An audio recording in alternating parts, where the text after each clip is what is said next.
पिछली बार हमने पढ़ा था खोया हुआ आदमी पाठ। अब इस बार हम उसके सवाल जवाब पढ़ेंगे। इसमें पहला सवाल है कृति पूर्ण कीजिए। इसमें लिखा है कि खोए हुए आदमी के गीत से प्रभावित होने वाले कौन कौन थे ना। जब खोया हुआ आदमी गीत गाता था तो उसके गाने से शहर में या गांव में कौन कौन प्रभावित हो। तो ये उसका जवाब है। खोए हुए आदमी के गीत से प्रभावित होने वाले गांव की गायें भैंसे।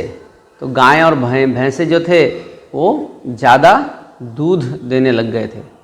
गांव के बच्चे ना वो बहुत ज़्यादा खुश होते थे और गांव के बड़े बुज़ुर्ग। तो इन लोगों पर खोए हुए आदमी के गाने से बहुत अधिक प्रभाव। दूसरा सवाल है खोए हुए आदमी के आने से गांव की बदली हुई स्थिति, माने गांव में क्या क्या बदलाव हुए। तो ये उसका जवाब है। खोए हुए आदमी के आने से गांव की बदली हुई स्थिति में क्या क्या हुआ। तो गांव वाले खूब मेहनत करने लगे। गांव के तालाब जो है वो मछलियों से भर गए।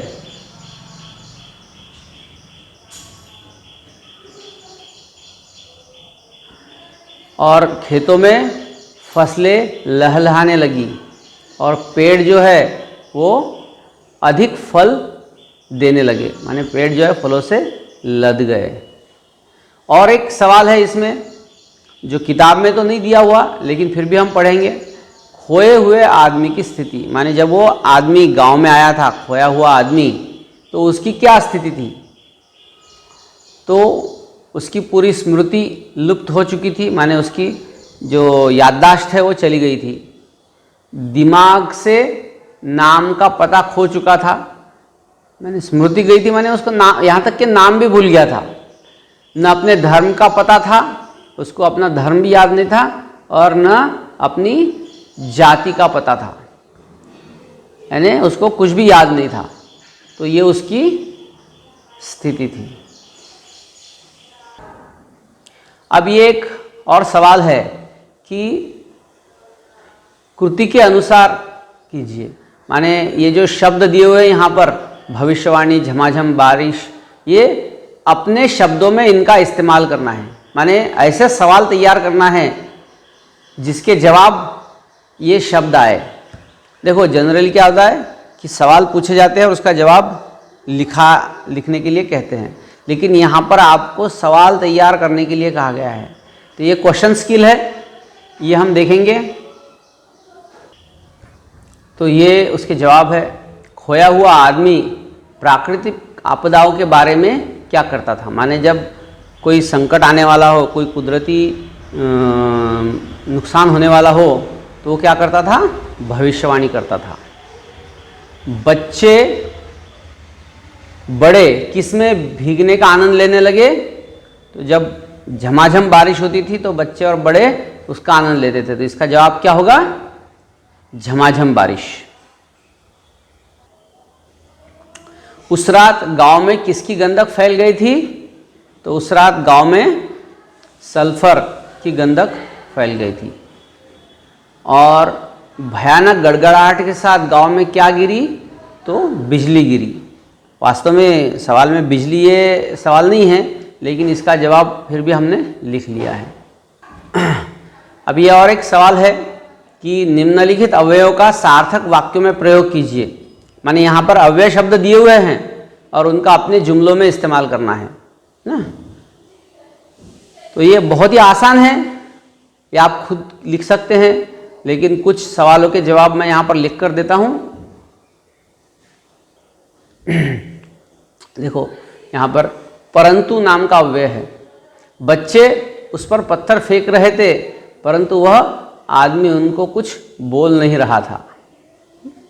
तो इस तरह से बाकी सवाल के जवाब भी यहाँ पर दिए हुए हैं, अलग अलग शब्दों के वाक्य में प्रयोग दिए हैं। आप कोशिश कीजिए अपने खुद के वाक्य में लिखने की, और जब आप ये लिखेंगे तो ये व्हाट्सएप ग्रुप पे आप मुझे भेज सकते हैं। और ग्रुप पे ना भेजते हुए मुझे अगर पर्सनली भेजे तो ज़्यादा आसान होगा। फिर ये और एक सवाल है कि निम्नलिखित वाक्यों में आए हुए रेखांकित अवयव को रेखांकित कीजिए और उनके भेद लिखिए। अब यहाँ पर सेंटेंसेस दिए हुए हैं, तो इसमें से अव्यय पहचानना है, उसको अंडरलाइन करना है और वो लिखना है और उसको अपने वाक्य में, जुमले में इस्तेमाल करना है।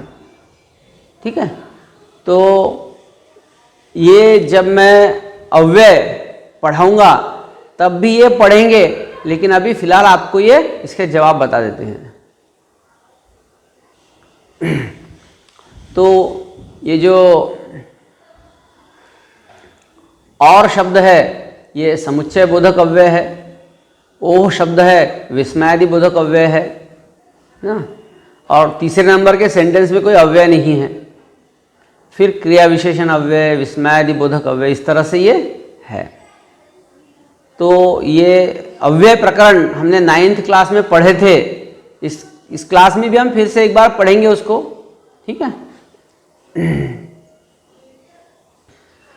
एक और अलग तरह का सवाल है कि विद्वान शब्द दिया हुआ है, उसका लिंग पहचानना है, उसका वचन बदलना है, उसको पर्यायवाची माने अल्टरनेटिव वर्ड बोलना है, उसका विरुद्धार्थी शब्द माने अपोजिट वर्ड बोलना है। तो माने एक शब्द दिया होता है और उसके बारे में ये इस तरह के सवाल पूछते हैं। इसका जवाब देखेंगे हम। तो ये इसका जवाब है, विद्वान शब्द जो है वो एक वचन है, उसका अर्थ जो है वो बुद्धिमान होता है, ज्ञानी। ये इसका लिंग पुल्लिंग है, माने मस्कुलाइन जेंडर है, और ये उसका अपोजिट वर्ड जो है विरुद्धार्थी शब्द वो है मूर्ख। कुछ इसी तरह का और एक सवाल हम देखते हैं। ये शब्द है बच्चे। अब इस शब्द का वचन पहचानना है, लिंग पहचानना है, इसका पर्यायवाची माने समानार्थी शब्द बोलना है, सिनोनिम, और विरुद्धार्थी शब्द माने अपोजिट वर्ड बोलना है। तो ये बच्चे जो है इसका वचन ये अनेक वचन है, इसका एक वचन बच्चा होता है, इसका मीनिंग जो है वो संतान है, और उसका जो लिंग अगर बदलना है तो बच्चे का अपोजिट जेंडर होगा बच्चियां, और बच्चे का विरुद्धार्थी शब्द है बूढ़े।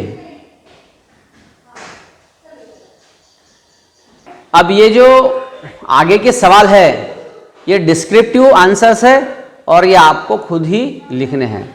जैसे मानवता ही सच्चा धर्म है, इस पर अपने विचार लिखिए, तो ये आपको खुद से लिखना है, डिस्क्रिप्शन इसका खुद से लिखना है। और एक सवाल है विश्व बंधुता वर्तमान युग की मांग, इस विषय पर 80 से 100 शब्द में निबंध लिखिए। तो विश्व बंधुता माने यूनिवर्सल ब्रदरहुडनेस। हम बोलते हैं कि वसुधैव कुटुंबकम, पूरी दुनिया जो है वो एक हमारी भाई बहन है, भाई है। तो यही विचार इस निबंध में आपको व्यक्त करना है कि वर्तमान युग माने ये जो चल रहा है, बीता युग माने जो बीत गया, जो पिछले साल था, मतलब पिछले युग था। अभी ये युग जो चल रहा है 21वीं सदी, इस युग की सबसे बड़ी मांग क्या है? विश्व बंधुता माने यूनिवर्सल ब्रदरहुडनेस। तो इसके बारे में आपको निबंध लिखना है 80 से 100 शब्दों में। तो ये भी आपको खुद से लिखना ज़रूरी है। हालांकि मैं लिखा कर दे सकता हूँ, लेकिन फिर आपको रेडीमेड की आदत पड़ जाएगी। तो आपको खुद से ये लिखना है, इसलिए आपने इसको लिखना है। और लिखने के बाद आप व्हाट्सएप पे मुझे भेजिए, उसमें कुछ करेक्शन होंगे तो लिख कर बताऊँगा। और हिंदी में है तो हिंदी में आपको लिखते आना चाहिए। ठीक है, तो आज हम यहाँ पर रुकते हैं।